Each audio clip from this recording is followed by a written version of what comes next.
Welcome back to my channel, Beautiful Minutia. If you're new here, my name is Tiffany, and welcome to another of the 12 Days of Christmas. Today is a very exciting video because I'm going to be sharing with you my top books of the year along with some of my stats for the year, and I also kind of have like an award category for some honorable mentions that didn't make it into my top books. So let's start out with stats. There will be timestamps in the description, so if you want to skip ahead, if you're just more interested in my top books and you'd rather see that, you can do that. In terms of total books read, it depends on which platform I'm looking at, which is like, this happens to me every year where there's always a discrepancy between Goodreads and Storygraph, but I decided instead to go with the total that's in my reading journal because I feel like that's going to be the most accurate total. So according to my reading journal, I read 138 books in 2024. And before you get too impressed with that total, please keep in mind that around 30 of those books were either manga, graphic novels, or middle grade. So I had plenty of like short books to kind of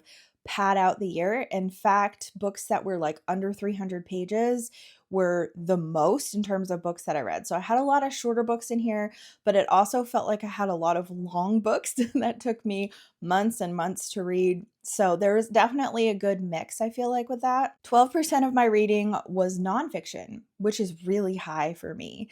So I'm really, really happy that I was well over the 10% mark. I hope for it to be even higher in 2025. My most read author this year was, are you surprised? Brandon Sanderson.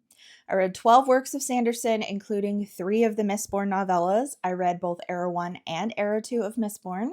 I read Rhythm of War, and I read Skyward and DNF Starsight. So there was a lot of Sanderson books on there this year. In fact, when I looked up on Goodreads, my shortest and longest books read for the year, my longest book was Rhythm of War, which is over 1,200 pages, and my shortest book was The 11th Metal, which is around 20 pages. I tried a lot of new authors this year, which is really exciting, and some new to me authors that I discovered this year that I really, really love are Wendell Berry. I read one of his short story collections and just was absolutely obsessed.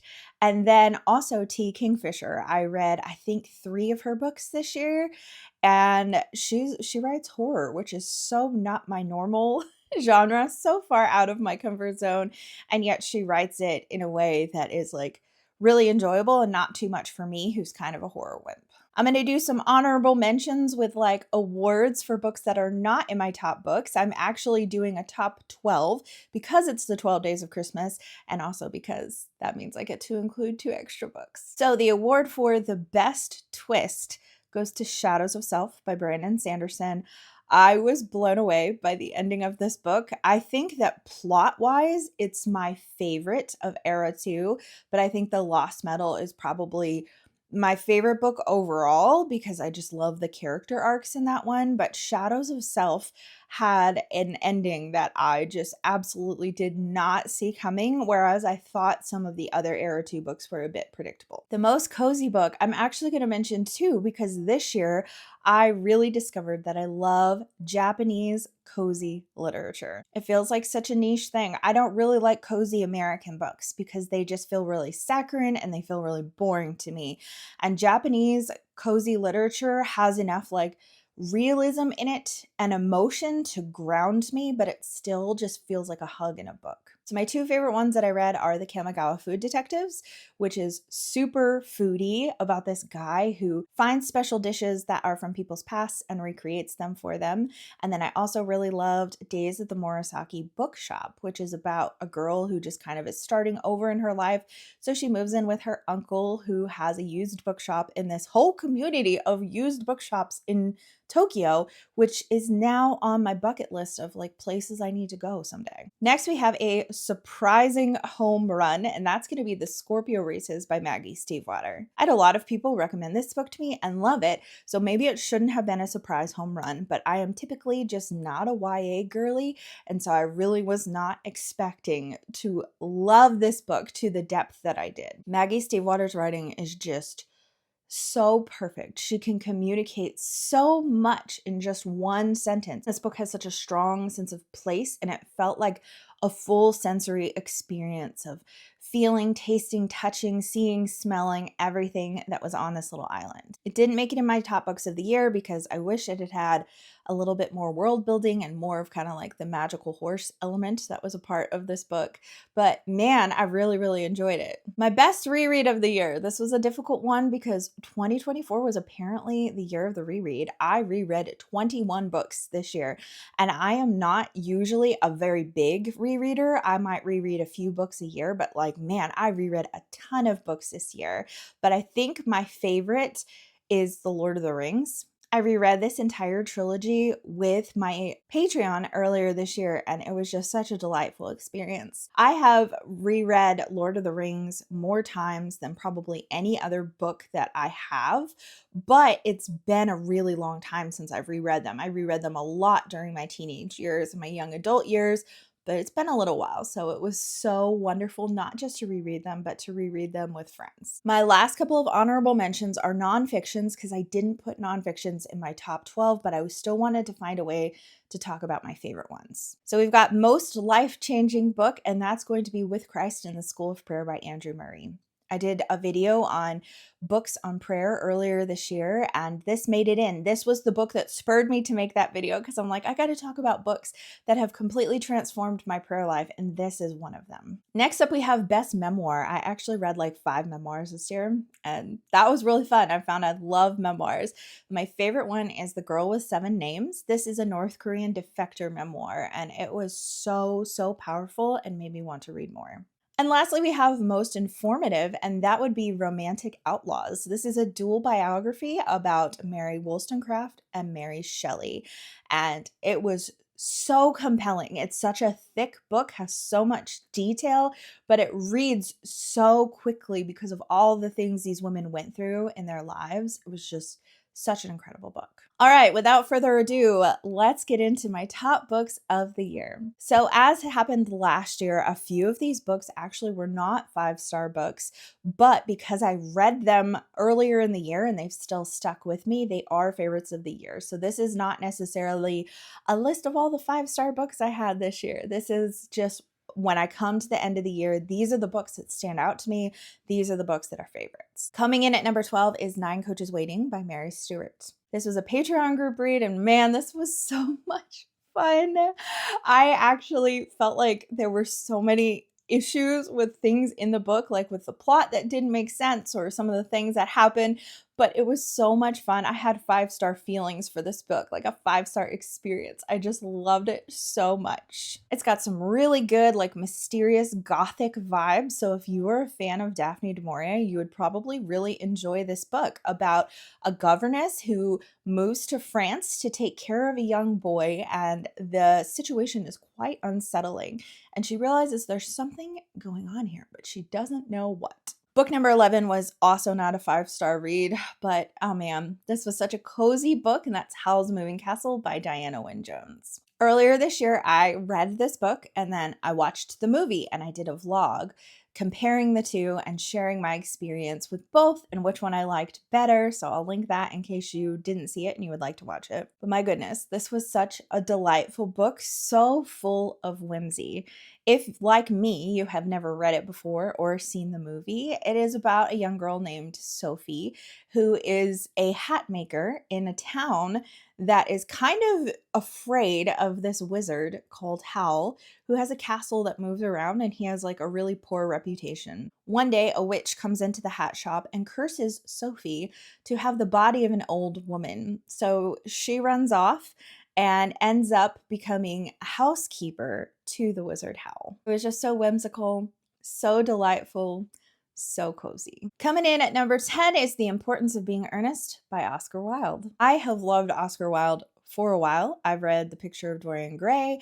I have read a lot of his short stories, but I had not yet read one of his plays. So when this ended up getting chosen for one of my in-person book club reads, I was ecstatic and had really high expectations going in, and those expectations were not disappointed.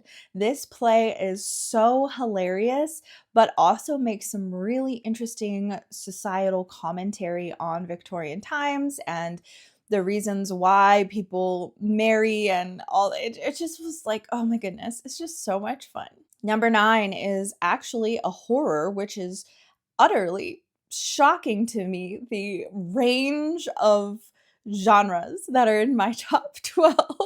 It's so fun to look at because sometimes it's like really classics heavy, and there are definitely classics on here, and we're gonna get to those. But man, like there's a lot of diversity in this top 12 list. Anyway, all that being said, What Moves the Dead is the horror that made it into my top books.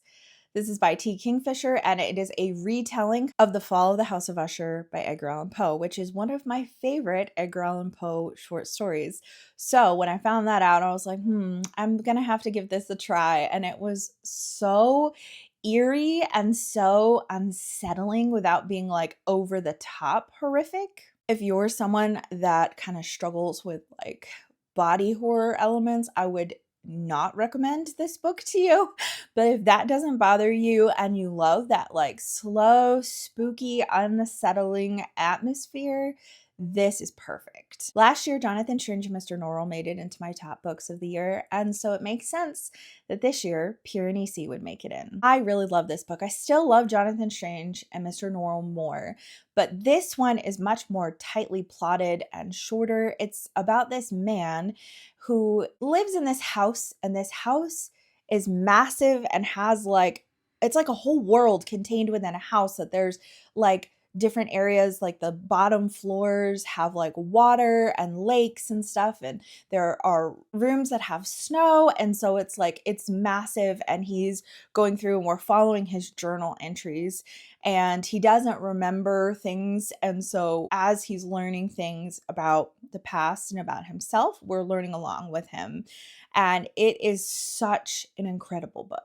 Coming in at number 7 is Small Things Like These by Claire Keegan. This is actually the most recently finished book on this list because I read it in December, and what a powerful little book.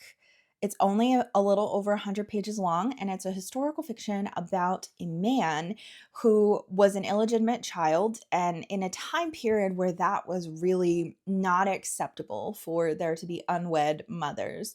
And his life could have turned out so differently, but for the kindness of people around him. So he's now an adult, married, with children of his own. And so he's reflecting on his upbringing, and then he uncovers some things that are happening in the small Irish town that he lives in that most people are turning a blind eye to. It's just such a deeply reflective book. It's a book where when I finished it, I stared at the wall for a good 5 to 10 minutes afterwards, just thinking, and it has been years since a book did that for me. Coming in at number 6 is one of my favorite new authors that I discovered this year, so that would be Fidelity by Wendell Berry. This is a collection of Wendell Berry short stories, and I absolutely loved this collection. There was like 1 or 2 that didn't work quite as well for me, but I think like 3 of them were just incredibly moving and very powerful, and I really loved this. I read this with my in-person book club, and because we live in rural southern Kentucky, this was an incredible book to read because it really reflects the slow-paced life of where we live. It was really cool to read a Kentucky author together, and I'm so glad that we did. And if you have seen my 40 books I want to read before I turn 40, or my classics TBR for 2025, you'll know that there's more Wendell Berry coming up on my horizons. Number 5 is a book that I did not initially give 5 stars to, but I feel like I need to rectify that and give it 5 stars now, and that is The Secret Agent by Joseph Conrad. I read this book in July and I can't stop thinking about it, but it starts out really, really slowly. So the premise is that there's this man who is kind of a double agent living in England, and he's given an ultimatum by the agency that he's working for that he needs to make this kind of like this explosion happen that will get the attention of people and set some things in motion. If he's unable to do this, then he'll be removed from this agency, which sounds like a really kind of like fast-paced, exciting book when you realize that that's the premise. but it doesn't play out as fast-paced or exciting, because in the beginning you mostly just have him like meeting in this shop that he has that sells some kind of like illegal or illicit materials, and all these other people come and they kind of share their philosophical views of revolution and all these things, and it's very like slow paced. And then once the thing happens that is alluded to in the plot summary, that's when things start to take off, but they don't take off in this like breakneck pace way. It ends up being a really deep psychological profile of a family, of this man and his wife and her brother who lives with them, who is mentally disabled. And it is such a powerful book. Like I said, I just can't stop thinking about it. Like, it was so amazing. And so if you're interested in this book, just know that the first half of it is going to be really, really slow, and then it gets better and it goes deeper, but it's not what it sounds like it's going to be. Book number 4 is a book that broke a massive reading slump that I had in April and May, and that's My Antonia by Willa Cather. This is not my first Willa Cather. In fact, I actually read another Willa Cather this year as well, but this book is just absolutely incredible. It's really slow paced and it takes place in the Nebraskan prairies, and we begin with 2 children who are moving to Nebraska. One is a boy whose parents have passed away, and now he's going to go live with his grandparents, and another is a girl who is a daughter of a Bohemian family who has recently immigrated to the United States. The boy is asked by the father of the girl to help teach her English, and so that's kind of where their friendship starts, and we follow them throughout the entirety of their lives. I would say that in general, this book, especially at the beginning, feels very episodic. Like, we have kind of vignettes of childhood and growing up on the prairie, and then kind of vignettes of like coming of age. But then at the end, the way that it ends brings the story full circle of what does home really mean? How do our roots affect us throughout the entirety of the rest of our lives? And it is just so beautifully done. Okay, we're at the top 3. My word. Okay, the top 3. This was really difficult for me because all 3 of these books are just absolutely incredible books. And I think if you ask me on different days, some of these books might be swapped, probably entirely in the top 10, but especially in these top 3. But we're going with the ranking I have here. So, number 3 is Kristen Lavrenstatter. This is actually also a book that I finished in December, but I started it in October because it is quite a hefty book. It's over 1,000 pages long, and it is a story about a woman named Kristen Lavrenstatter. We begin with her in her childhood, and we kind of see how she's raised and how she falls into a relationship with a man that has a lot of toxic elements, and the way that she kind of like defies societal expectations and norms, and also her parents' rules and expectations for her. And so we follow her throughout her life, and we see the long-lasting consequences of the choices that she's made. As a result, this book is quite melancholy because I feel like most of the book deals with sin and how that has just such a long-lasting and even generational impact. So there's a lot of darkness in this book, but there's also lots of moments of light, of people who come into Kristen's life and speak truth into her, and what she does with that information and how that changes her or doesn't change her as a person, and how her marriage goes and how her parenting goes. And so the first book feels quite different, I think, than the other 2, because I think the other 2 books really slowed down. But this book has a lot of different elements, and this author was actually nominated for the Nobel Prize for Literature. But it is a historical fiction. Like, it's a classic. I think it was written in like the 1920s or something like that. But it takes place during medieval times in Norway. So there's a lot of really interesting things about the conflict and also kind of like marriage of Catholicism and pagan superstitions and beliefs and how those two are working together in a lot of people's lives. And then we've also got, the historical stuff. We've got some political things that are happening in Norway at the time that play a huge role in the story, especially book 2. We've got some romance. We've got some coming of age. We've got just so many different things packed into this book, and it's really hard for me to truly talk about so much of this book because so much of it takes place over such a long period of time. But I did post a quote on my Instagram, so if you follow me over there, you probably saw it.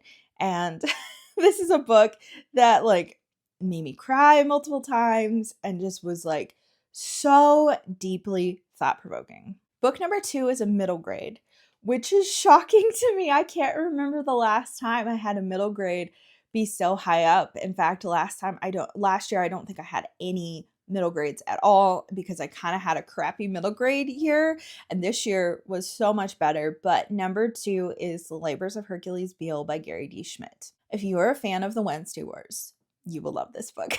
If you are a fan of Greek mythology, you will love this book. If you're a fan of a book that makes you laugh and cry, you will love this book. So this is a story about a young boy named Hercules Beale, and his parents have passed away. And so he's dealing with grief and tragedy. He's living with his older brother who's in his early 20s and is trying to raise this middle school boy as they run a nursery together that their parents owned. And so Hercules is starting a new school. And when he comes into the school, he's got this really tough teacher who is taking the entirety of the school year to kind of study some Greek mythology. And he assigns Hercules the task of recreating the 12 labors of Hercules within his own life and writing papers about it. So we're following Hercules as he's doing this and learning life lessons along the way. And it was just so powerful. I felt the same way about the Wednesday Wars. So I'm just is Gary D. Schmidt a favorite middle grade author? I don't know. Those are still the only 2 that I've read so far. My daughter's read several others of his, and he just has a way of making you laugh, of making you feel the way that you felt as a 7th grader, of making it so relatable, and then also including elements of literature because the Wednesday Wars heavily leans on Shakespeare and this one heavily leans on Greek mythology. And he has a way of tackling really tough things in a gentle and palatable way. And in this book, it's grief. Okay, we're at our number 1 book. Number 1 for the year. And actually, I think that this would not be switched. I think my number 1 is pretty firm. That's Daniel Deronda by George Eliot. I actually did a vlog for this, so I'll link that in case you want to hear really in-depth thoughts. But this is an incredible book. In this book, we actually follow 2 people. We follow a young woman named Gwendolyn, and we follow her for a really big chunk of the first part of the book, to the point where I was reading this with Sandy from Must Reads a Lot, and we're why is this book called Daniel Deronda? Because we spend so much time with Gwendolyn at the beginning, but at a certain point, Daniel and Gwendolyn's paths meet. And it's so interesting the way that they interact and the way that they change each other, make each other better people or not at times, and just their interactions in general. The choices that Gwendolyn makes versus the choices that Daniel makes. There's also a lot of really interesting exploration of Judaism here, which is something that was not typically portrayed positively in Victorian literature. There's a lot of anti-Semitism in a lot of Victorian literature. So it was really refreshing to read a book that looked at Jewish people with kindness and with respect. This is another book that made me cry multiple times at the ending. And there's just such depth that happens here. And I love George Eliot. I've been talking about her recently because she has another book that is on my 40 before 40, and that same book made it onto my classics TBR of next year. And I think I mentioned in both of those videos that I love George Eliot because she writes really relatable characters. She writes characters that do infuriating things but maybe have relatable motives, or she writes characters that are lovable but maybe they make the wrong choices sometimes. So she doesn't write these black and white characters where the good people are so angelic and the bad people are absolutely despicable. Like everyone is like a full human being, because no one is fully bad or fully good. Like, you know, we all have our things that we do that we're like, okay, that was the right thing to do, but we did it for the wrong motivation. Or, you know, like we have so many different things about that in our own lives. And so I feel like that makes her characters very real and very relatable. I also love her prose. It is so beautiful. It requires a lot of me, more so than almost any other Victorian author that I have read. I have to be focused when I'm reading George Eliot, but it's so beautiful. And I think that that vlog that I mentioned, I share so many quotes because it is just so well done. Well, that's a wrap on 2024. Actually, not quite, because tomorrow I am coming at you with my 12 most disappointing books. So we're still wrapping 2024, I guess. But this is a wrap of just like my statistics for the year, how my reading was in general, and some of my favorite books of the year, as well as some honorable mentions. I would love to hear from you in the comments down below. Of course, if you read any of the books that I've read, I would love to talk to you about that. But I'm even more interested to hear, what are some of your top books from 2024? What are books that you just can't stop thinking about, or were just such a fun ride, or, you know, whatever it is that characterizes an amazing book for you? I really would love to hear what books you have really enjoyed. Thank you so much for watching. If you like this video, please hit like and also subscribe so you can continue to see more bookish content from me. And I will see you again tomorrow for another one of the 12 Days of Christmas.